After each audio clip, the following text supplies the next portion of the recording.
Biasanya gue selalu nyaranin ke semua orang kalau mau beli HP ya beli versi Pro. Contohnya si Reno 8 series. Gue selalu nyaranin kalau ada budgetnya ambilnya versi Pro-nya aja kayak gini.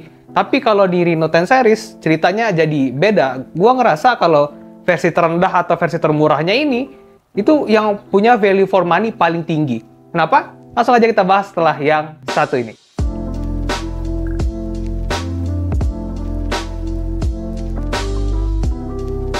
Oppo Reno 10 5G punya value for money yang menurut gua paling tinggi dibanding varian lainnya karena menurut gua HP ini paling gampang buat direkomendasiin buat semua orang. Harganya nggak terlalu mahal di 6 juta kurang 1000 dan gua cek di Tokped itu udah ada yang jual di 5,4 juta. Dan HP ini udah bisa hampir penuhi semua yang kita butuhin. Butuh desain yang cakep, Reno 10 5G kasih lebih dari itu. Ini mah bukan desain mid-range lagi, malah udah mirip flagship.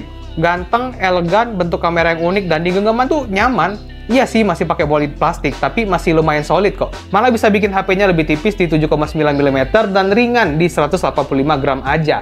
Padahal baterainya ini gede loh, 5000 mAh. Kalau dia lebih detail juga, bagian pinggirannya ini lumayan banyak beda dari HP Oppo yang lain. Bagian atas dikasih aksen biru gradasi gitu, jadi kelihatan makin cakep. Dan tumben banget HP Oppo dikasih sensor infrared. Lumayan banget jadi pengganti remote AC atau TV. Mungkin sebagai gantinya audio jack, yang jelas yang agak beda juga ada di posisi tombol volumenya. Biasanya ada di sebelah kiri, tapi kali ini ada di sebelah kanan dekatan sama tombol power. Gua yang udah terbiasa pakai Oppo Find X5 Pro yang tombol volumenya di sebelah kiri, dan pas pakai Reno 10 5G tuh butuh adaptasi lagi. Jadi ya, takes time aja sih, cuma butuh adaptasi waktu aja, bukan jadi deal breaker. Layar juga nggak kalah spesial, soalnya udah pakai layar AMOLED 120Hz, Full HD+, bezel tipis, dan melengkung pula. Bagian ini yang bikin Reno 10 5G jadi berasa lebih premium. Nikmatin konten tuh udah pasti enak ya. Namanya juga layar AMOLED, warnanya gonjreng, tajam, brightness-nya tinggi, dan udah stereo speaker. Dari layar dan desain harusnya udah bisa buat kita paham ya, kenapa HP si Oppo ini nggak bisa dijual dengan harga yang lebih murah. Karena dua sektor tadi tuh bisa bikin HP-nya berasa lebih mahal. Terus kalau ada yang menyayangkan, kenapa pakai combo chipset MediaTek 7050 5G, RAM 8GB yang bisa diekspand sampai 8GB lagi, dan storage 256GB? Ya menurut gua wajar, karena seri Reno memang bukan diperuntukkan hanya fokus di performa, tapi ke all-rounded. Walaupun pada saat gua pakai, performanya aman banget sih di harganya. Multitasking di banyak aplikasi, berasa satset-satset, gaming juga gitu. Gua pakai push rank AOV di grafik hampir rata kanan tuh lancar jaya. Nggak ada panas dan lag sama sekali. Terus sekarang gue juga kecanduan main Arknights dan ceritanya sama, rata kanan 60 fps itu aman banget. Sama sekali nggak ada lag dan panas. Kalau Genshin ya udah beda cerita, itu emang diperuntukkan untuk HP gaming atau HP flagship ya. Yang bikin gue gak nyangka tuh ada di baterai. Serius, ini awet banget loh. Gue jadiin daily driver, sosmed di sini, kartu SIM card juga di sini, ngewibu di sini, sampai gaming juga banyakan di sini, masih bisa tahan seharian. Malah screen on time yang gue dapet itu bisa 7-8 jam, dan itu mayoritas penggunaan gue di screen on time itu gaming loh, bukan yang banyak sosmed atau banyak nonton. Ini fokus ke gaming, bisa dapat screen on time 7-8 jam. Kalau cuman ya sosmed doang, nonton gitu ya harusnya lebih dari itu, dan 2 hari sih bisa aja. Ngecharge-nya juga ngebut, SuperVOOC 67W, cuma butuh waktu sekitar 45 menit untuk charge dari 0 sampai full. Yang pasti salah satu sektor yang bisa bikin HP ini nggak panas dan baterainya awet banget ada di software-nya lah. ColorOS berapa tahun belakangan emang udah jadi favorit gua sih. Ringan, UI-nya cakep, simple, fitur kustomisasinya seabrek-abrek, dan fitur lainnya juga banyak. Malah sekarang udah ada cek baterai health. Gue baru nemu di Reno 10 5G doang. Di Find X5 Pro tuh belum ada. Tapi gue nemu satu bug yang menurut gue sih lumayan ganggu. Pas gue pakai koneksi WiFi, terkadang nggak ada internet. WiFi-nya tetap connect, tapi nggak ada internet. Gue nggak tahu kenapa. Kadang gue harus ngakalin hidup dan matiin WiFi-nya, baru internetnya lancar lagi. Atau terkadang pas gue lagi main game tuh, gue keluar dulu dari game, gue buka Instagram, gue scrolling, baru internetnya lancar lagi. Kayaknya sih cuman masalah software doang ya. Harusnya nunggu update software mendatang ya, masalah ini bakalan kelar. Lanjut kita bahas yang paling spesial dari HP ini tuh di kameranya. Nggak biasanya HP dengan budget 5 jutaan punya setup kamera yang lengkap nih. Kamera utama, ultrawide, dan telefoto ada semua. Hasilnya kayak gini. Di kondisi cahaya yang oke, semua lensa bisa kasih hasil yang cakep. Tajam, minim noise, dan warnanya mendekati aslinya. Skin tone natural, dan di kondisi yang silau banget pun masih bisa hasilin foto yang bagus banget. Warna dari ketiga lensa emang nggak terlalu mirip, dan gua sih memaklumi namanya juga bukan flagship ya. Tapi gua suka banget sama lensa telefoto 32 megapikselnya. Tajam dan bisa bikin foto potret jadi cakep banget.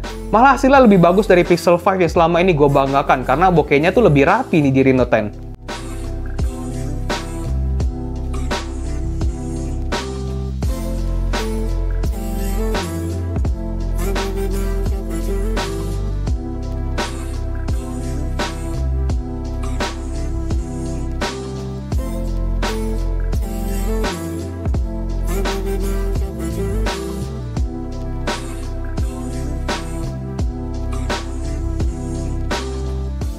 Kamera selfie-nya juga cakep, 32 megapiksel, otomatis bisa hasilin foto yang tajam, dynamic range yang lebar, dan foto potret juga hasilin bokeh yang rapi. Kalau kondisinya udah gelap, yang paling bisa diandalin sih kamera utamanya aja. Dibantu dengan night mode, hasilnya tajam, minim noise, dan jadi lebih enak dipandang.